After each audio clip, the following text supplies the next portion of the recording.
లూకాసు వార్త 12వ అధ్యాయము 10వ వచనము చూసినట్లయితే, మనుష్య కుమారుని మీద వ్యతిరేకముగా ఒక్క మాట పలుకువానికి పాప క్షమాపణ కలుగును. కానీ ఎందుకు మనుష్య కుమారునికి మీద అనంటే, తాను కూడా మనలో ఒకనిగా పెరిగాడు కాబట్టి,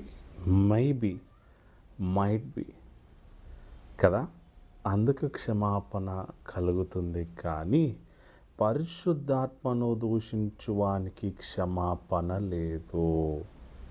అయితే పరిశుద్ధాత్మను దూషించడం అంటే ఎవరు? ఆత్మస్వరూపి అయిన దేవుడే. హల్లెలూయా! ఆయన ఆత్మస్వరూపి కదా.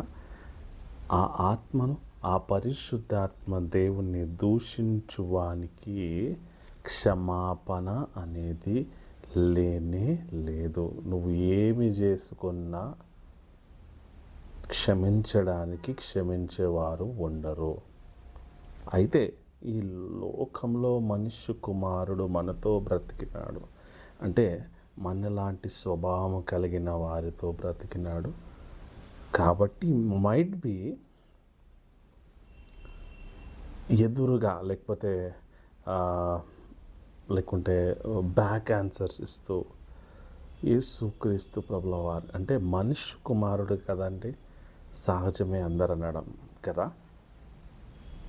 దాన్ని బట్టి క్షమాపణ ఉంటుందంట.